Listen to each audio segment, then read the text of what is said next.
Hello everyone, how are you? Hoje eu trouxe aqui pra vocês uma live que a gente fez lá no Instagram com uma convidada muito especial, a Grazi, do canal Café com Idiomas. E nessa live a gente falou sobre regionalismo e várias palavras que tem pelo Brasil que significam a mesma coisa. O conteúdo ficou muito bacana e é bem interessante para vocês verem. Mas antes da gente ir pro vídeo, já deixa um like, se inscreve aqui no canal e compartilha com os amigos para ajudar a comunidade. Vamos lá?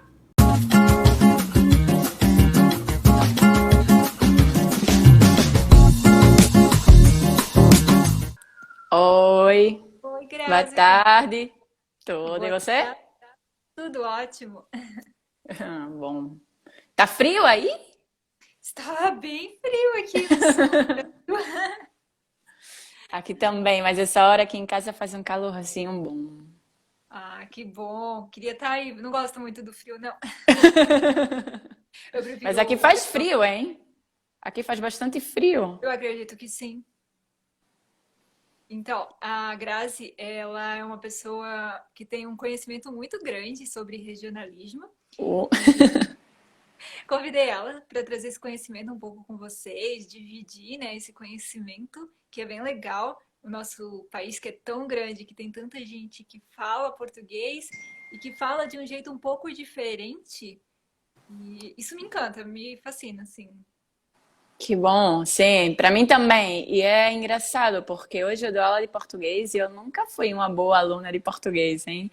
Mas eu conversava com uma amiga que está fazendo mestrado em linguística, e ela me dizia que o que acontece com a galera que não gosta de português na escola é que a forma com que é falado, com que é tratado o português didaticamente, não é a melhor forma.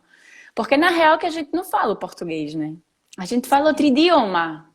sim. E também eu acredito que com você aconteceu a mesma coisa. A gente aprendeu de uma forma e depois veio toda a mudança na ortografia no português e mudou muita coisa. A gente teve que aprender novamente muitas palavras, muitas regras. Então, o que que a gente aprendeu na escola também quando a gente estava se alfabetizando, basicamente foi por água abaixo, né? Foi por água abaixo, mas eu acho que também é bom, porque, na verdade, eu falo um português completamente diferente do teu. Não tá só no sotaque, né? As expressões também. O português, como uma língua viva, é um instrumento para mostrar para a sociedade e a sociedade em que aquela pessoa que está falando vive, né? Então, as regras gramaticais, isso que mudou hoje, que vem mudando, é o normal de uma língua, justamente porque a gente estava com essa raiz muito do português de Portugal. E o nosso não é o português de Portugal, né? Tem muitos linguistas, e essa minha amiga me corrigia, me dizia: olha, muitos linguistas falam que a gente não fala português, a gente fala brasileiro. É uma língua completamente Sim. diferente. E tem muita gente que não conhece essa diferença, acha que é o mesmo, que é português, indiferente se é do Brasil ou se é de Portugal, mas eles também têm um sotaque bem diferente. Eu me encanto por falar com português. Esses dias eu fiz uma live também com uma pessoa que mora em Portugal e eu gosto muito de aprender o português deles e de estar em contato com eles. Não sei se a você também se agrada. Sim, eu tenho um casal que são que é portugueses, né? Que são portugueses. E é muito engraçado porque tem termos que a gente usa, que eles usam palavras completamente diferentes, além do sotaque, né? Tem coisas E que eles parece, falam. pra gente, parece que são mais formais, né? Mais Sim, coisa. bastante. Bastante é isso, né? O português ficou conhecido no mundo como a língua romântica de Camões. Mas quando chega no Brasil, e aí eu peço permissão, quando a gente começa a falar da língua, dentro do Brasil a gente tem que ter a ciência de que é uma língua construída sobre muito sangue, muita discriminação, né? Assim surgiu, né? O português de Portugal chegando no Brasil, dizimando índios, escravizando negros. Então, é bom a gente pedir permissão também para os nossos antepassados, porque hoje a gente fala e a gente postou, né, um bate-papo divertido, descontraído. Mas é bom ter a ciência, a consciência de que o que a gente está falando, na verdade, tem um fundo histórico muito cruel, né? A nossa língua foi construída em cima de sangue mesmo. Sim, e por ser tão extenso o nosso país e por ter regiões tão isoladas, às vezes que nem na Amazônia, né? Para nós aqui do sul, é uma região totalmente afastada, então tem Oi? essa diferença. Oi, tá conseguindo me ouvir? Será que tá travando? Acho que a conexão tá travando. Oi? Sim, eu acho que é você. Tá travando aí? Aham, travou Oi, aqui oi. também.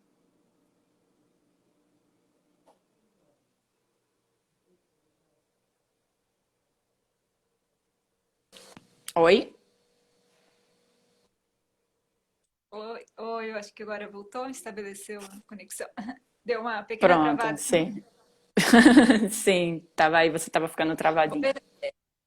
Deixa eu continuar ali o que eu estava falando. É que o nosso país é tão grande e a gente tem regiões, às vezes, que são tão isoladas que a gente acabou definindo uma língua um pouco diferente. Cada um foi colonizado por um povo diferente. Eu acho que isso também interfere um pouco na forma como a gente fala em cada região, né?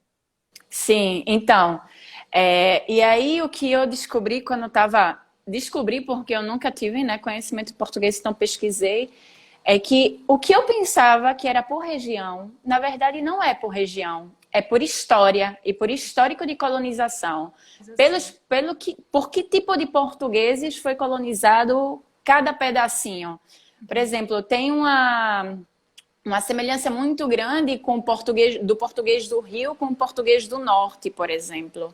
Mas porque o português do Rio foi colonizado pelos portugueses, mas no século XVIII, né, em 1800, quando vem a família real para cá, já traz uma segunda língua portuguesa, que é isso que a gente estava falando, né, a língua viva.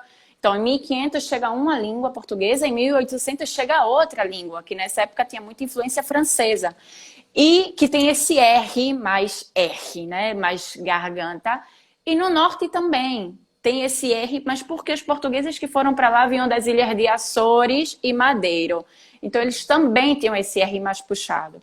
Então, na verdade, olha a distância, né? Não foi por regiões, senão por colonização mesmo, por história de colonização.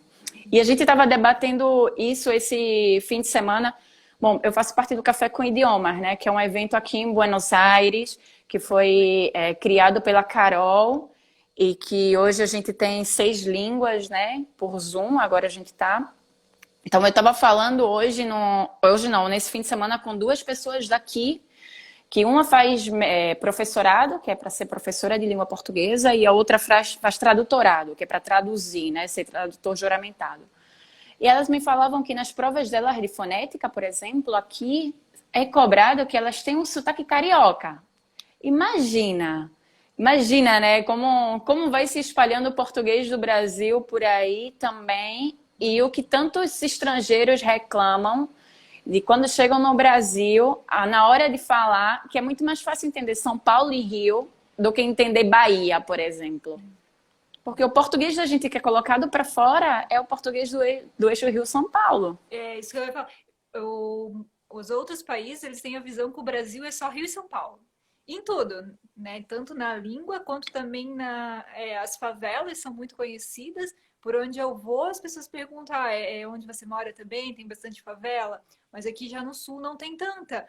Então eles têm só uma visão do nosso país. Sim, é isso, né? É isso. A língua é bem social, né? É um instrumento muito social. Ela fala do povo e daquilo que sai desse país para fora do país. Então, se a gente olha hoje Rio, São Paulo, Rio porque foi muito tempo a capital do país, né? Sim. E depois São Paulo porque é nossa potência econômica. Mesmo que as outras regiões estejam se desenvolvendo, como o Nordeste, né, na época do Lula se desenvolveu bastante, ainda para fora é São Paulo, que é uma megalópole, né, a nossa potência econômica. Então, o Brasil se resume a isso ou as praias e os negros do Nordeste. Vê como a discrepância, né, das coisas que vão para fora. Aqui nós no Então, é sul muito quase ninguém conhece. Eu que moro aqui difícil. ou é Rio, São Paulo, ou é o norte e nordeste do Brasil que eles conhecem. O sul eu tenho que divulgar. Tá ótimo que Convidar divulgue. eles para vir conhecer o sul. E E tá aqui ótimo. Tá eu ótimo que moro, faça isso. eu moro perto de Blumenau, que é uma cidade que foi colonizada por alemães.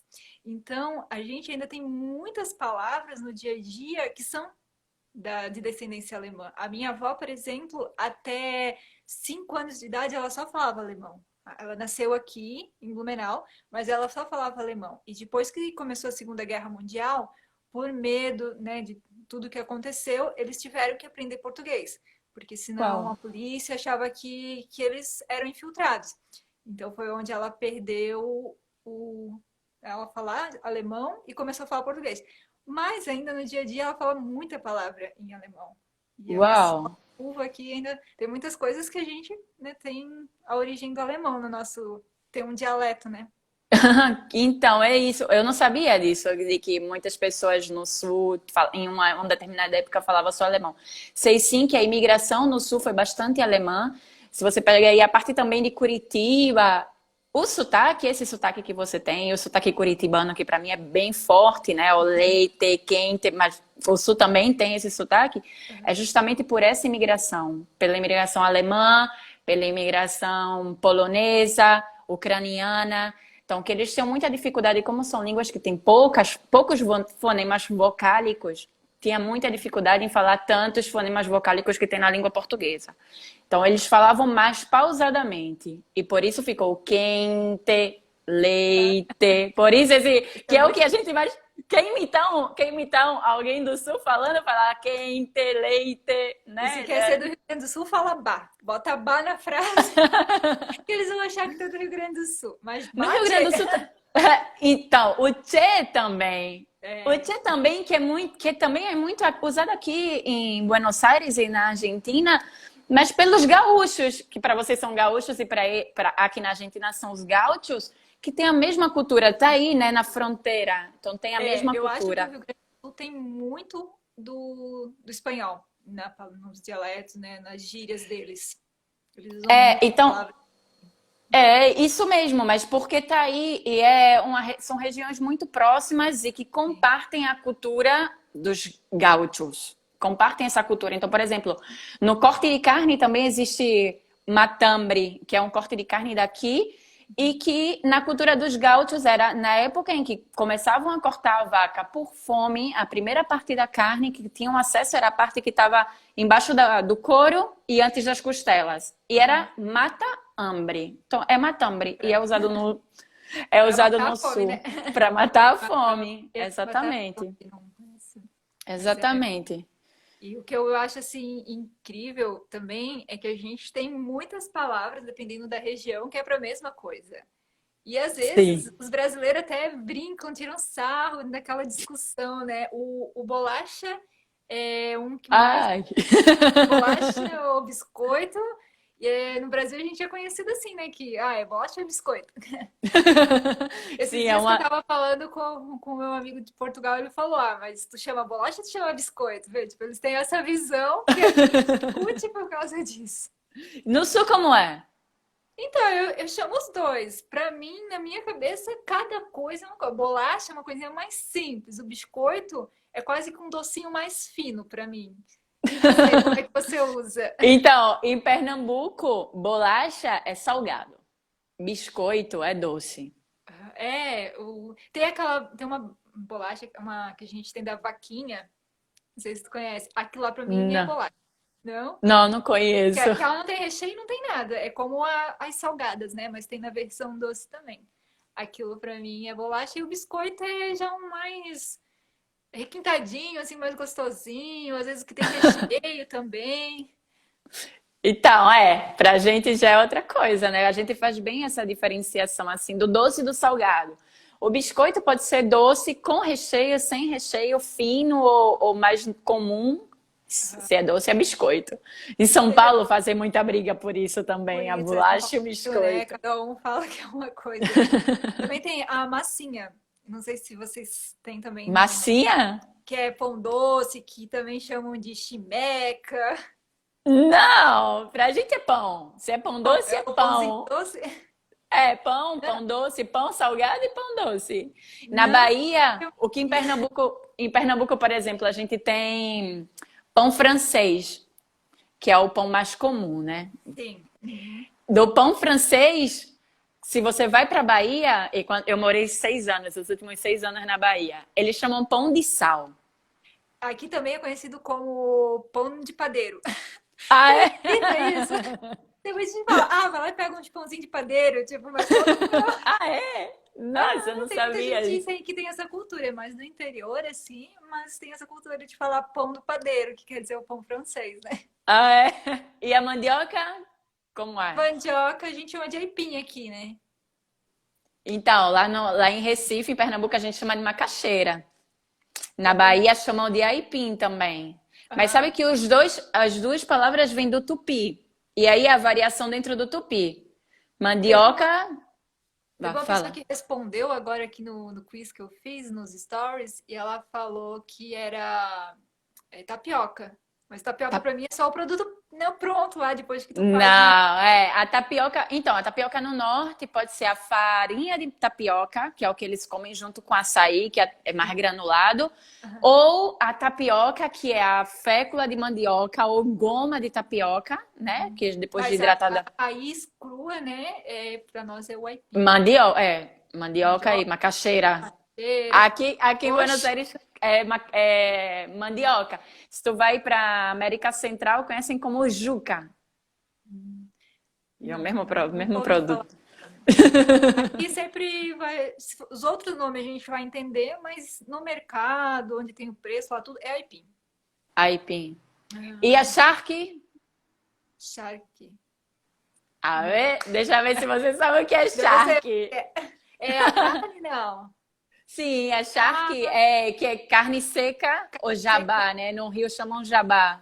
que é bem salgada, né? É, que é a carne salgada, essa Aham. que se usa muito na feijoada, para colocar no É, feijão, que é mais dura. fazer aquela Ah, feijoada brasileira. que é Agora, esse friozinho portuguesa, aqui é muito bom. Oi? que é portuguesa, a Sim. feijoada. Eu adoro. Agora, nesse frio, é muito boa. Ah, é? E aqui no sul tem uma discussão muito grande, que é tangerina, bergamota ou mexerica. Laranja Aquela cravo. fruta. Laranja cravo pra vocês? Não, eu chamo de tangerina. Tem uns que falam E que é fede, eu acho que também. Tem vários nomes, né? O catinguentinha, porque tem um cheiro bem forte, né? A tangerina. tem E catinguentinha, mas tinha um cheiro tão eu também gosto, mas, por exemplo, o meu noivo, se eu tô comendo dentro de casa, ele fala: Meu, vai ficar com cheiro de tangerina dentro dessa casa. Tem muita gente que não gosta, eu acho que é por isso que eles falam do cheiro dela. Ah, Mas eu gosto eu não então. vejo. Na Bahia, é laranja pocã. Pocã também. Uhum. Às vezes eles botam até lá no mercado, é tangerina pocã, eles colocam. É, então, em Mas Pernambuco aqui é no sul laranja. tem muita discussão pelo qual é o nome. É a maçã e a tangerina, que um sempre chama de um, o outro chama de outro. E a moqueca? Tem moqueca aí? Não, tem muitas comidas do norte, e nordeste que a gente não tem aqui no sul. Uma comida que eu gosto e que a gente faz é cuscuz, que vocês também no norte e no nordeste consomem bastante, né? Cuscuz de milho ou cuscuz marroquino esse de trio? Não, de milho. Uhum. Ah, Ah, não adoro. sabia. Achei que era totalmente do Nordeste. Mas a gente aprendeu a fazer aqui e é bem difundido, né? Agora tem vários pratos do Nordeste que é difícil tu encontrar aqui no Sul e também saber alguém que saiba fazer, né? É, mas a moqueca, por exemplo, também é a peixada, né? Na verdade, é um prato que veio português, que era a peixada, e aí quando chega no Nordeste, encontra os escravos e os índios, mudam o tempero, dos escravos vem o azeite de dendê, então na Bahia é moqueca com azeite de dendê, no Espírito Santo é moqueca sem azeite de dendê, e mais para baixo do Brasil é peixada. Daí vocês não comem peixe, não tem costume de comer peixe, é bastante carnívoro, né? Tem uma cidade próxima que é Itajaí que vende bastante, né? Tem bastante vendas e consumos de peixe, mas já na nossa região não tanto. É um pouco afastado, né, do litoral, então não tem muito. E o peixe, quando já está no mercado há algum tempo, já não é tão bom, é Não, tão o peixe tem que fresquinho. ser fresco, é. A gente tem bastante de água doce aqui na nossa região. Tem bastante pesca que pague. Então, o de água doce é mais consumido do que o de água salgada. Hum. Eu cresci no Nordeste. Hoje eu sou vegetariana, né? Não como. Mas a gente cresceu isso com peixe, né? Peixe de coco. Em Pernambuco não é nem moqueca nem peixada, é peixe de coco, que é peixe ensopado no molho de coco. Ai, que legal. Eu pessoalmente não conheço ainda o Nordeste. Tem bastante estados que eu não conheço no Brasil. No Brasil. É, eu É, dou a gente, a um gente tem muito. pouquinho eu viajei e Você aí já vai veio para. surgir pro sul, eu fui só até Floripa. Ah, Aí é mais perto próximo. de você, mais perto É de você duas que eu fui. horas até Floripa. Então, é nessa época que fui, ia para Blumenau, porque tem um amigo de Blumenau, mas aí fiquei encantada por Floripa e fiquei por Ah, lá. Floripa é maravilhoso. Eu também, às vezes, quando tenho oportunidade, passo um final de semana lá, assim, para descansar, né? Quando pegar uma mini férias de um final de semana. E É bem diferente também, né? Os manezinhos da ilha. Eles têm uma cultura diferente. Eu é não sei muito daqui, engraçado. eu não sei qual é a região que tu foi. A parte mais central já perdeu um pouco da cultura deles, mas tem umas regiões ali que eles são bem assim, manezinho da ilha mesmo. Ah, eu conheci bastante, porque fiquei uma semana. Mas aí não consegui, isso acontece também com os lugares pequenos, que às vezes você não consegue sentir a diferença de sotaque. Eu, por exemplo, em Florianópolis, não consegui, porque é tão turístico É, que você acaba estando aí misturada com todo mundo que veio de todo lugar e não é, atenta para a diferença. dependendo da época que tu vai, tem muitos turistas de fora do Brasil, principalmente, né, da Argentina ou do Uruguai. Uhum. Então, tu encontra Mas bastante. e é engraçado isso para mim, porque tendo vivido na Bahia, que é bastante turístico também, que tem bastante turistas argentinos, chilenos, você consegue perceber o sotaque baiano muito forte. Você ainda não foi, mas já falou com algum baiano alguma Sim, vez? sim. Aqui também na nossa região tem pessoas que vêm do Nordeste, às vezes a gente acaba conversando, né? A gente. Então, aí o sotaque baiano tem essa coisa mais forte de falar mais devagar, né? O pelo, amor, Salvador.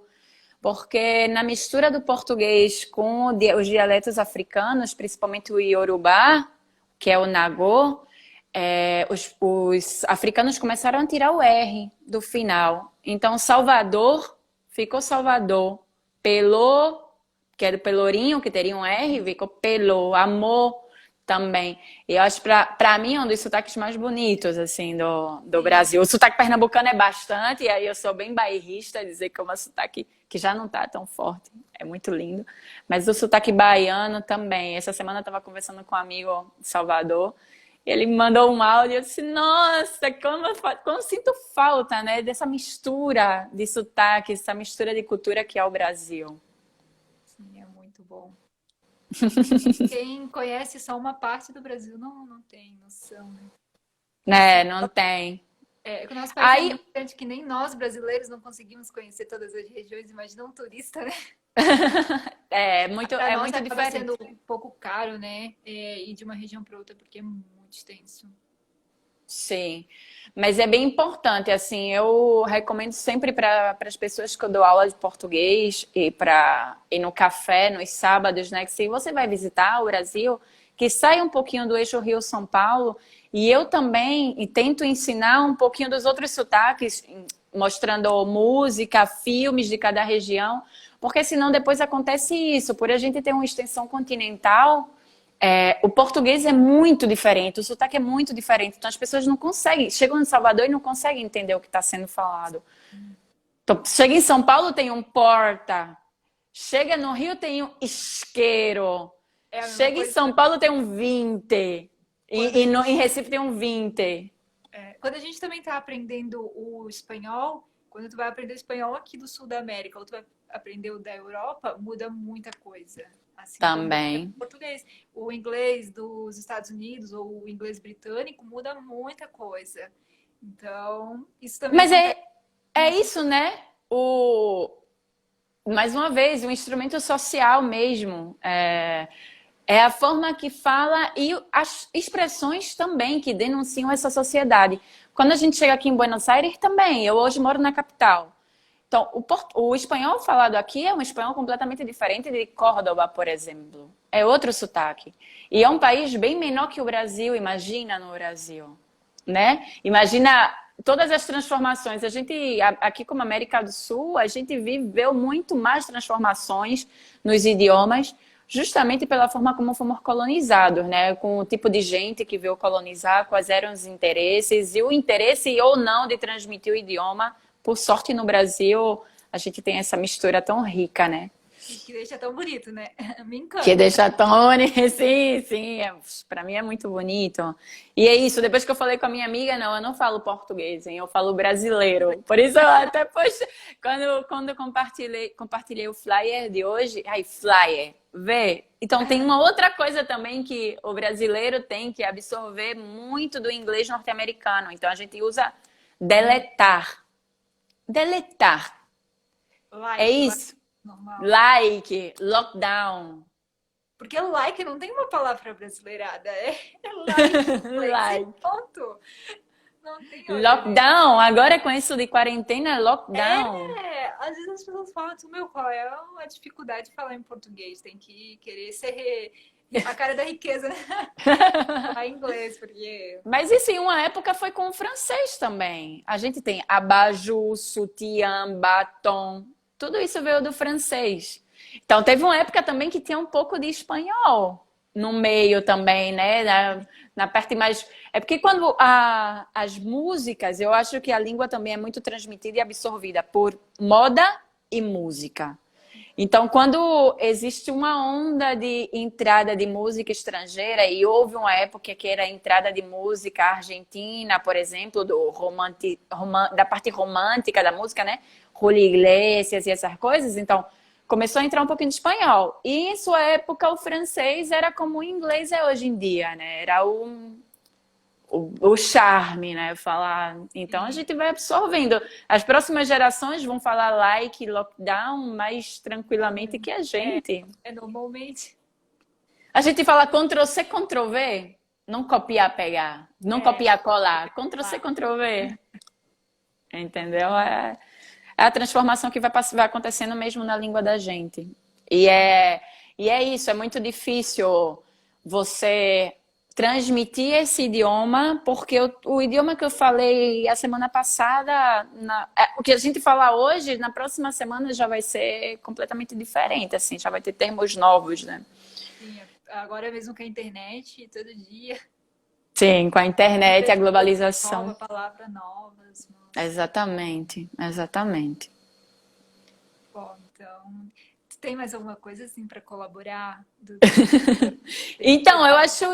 eu acho isso, assim, eu acho que é importante frisar que no Brasil, quando os portugueses chegaram, já tinham 12 mil línguas indígenas sendo faladas, que foram totalmente dizimadas. Hoje em dia são 7.700 línguas indígenas, então tá aí a cara do massacre, né, pelo qual passou nosso povo.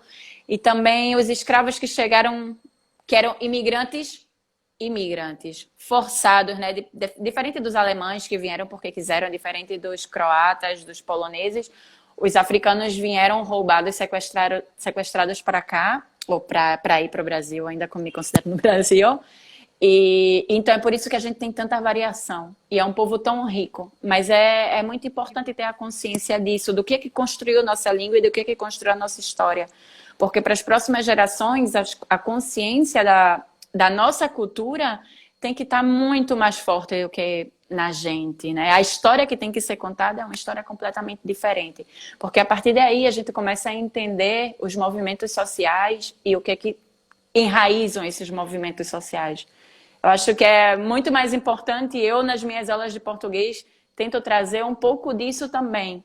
E o Café com Idioma nos debates da gente de fim de semana, de português nos sábados, também. É um pouco da cultura. Ok, o Brasil é lindo, nossas praias são lindas, nosso povo é super amigável, o samba, o calor, tudo faz com que a gente seja Carisma, porque todo mundo ama nosso país tropical. tudo faz com que seja tudo muito alegre. Mas é bom saber o que é que está por trás disso, porque talvez o garçom ou a menina que está trabalhando na pousada em que as pessoas estão hospedadas, talvez não teve mais oportunidades na vida, mas por todo o contexto histórico do nosso país. Então, eu gosto muito de reforçar isso, né? Essa Sim, luta que é diária. é muito legal. Eu vou deixar aqui nas descrições os links de vocês para a galera que quiser também, né, conversar e também entrar nesse projeto de vocês que é tão legal. Eu acompanhei, Uhum, muito bacana. Tá, vai estar disponível aqui na descrição, daí é só clicar ali. tá bom. Muito obrigada, tá, Grazi? Nada, obrigada a você. Obrigada pela Todo esse oportunidade de falar um pouco. conhecimento. E sempre que precisar, a gente também está à disposição por aqui. Tá bom, Beijo. obrigada. Tchau, Beijo, tchau. gente. Tchau.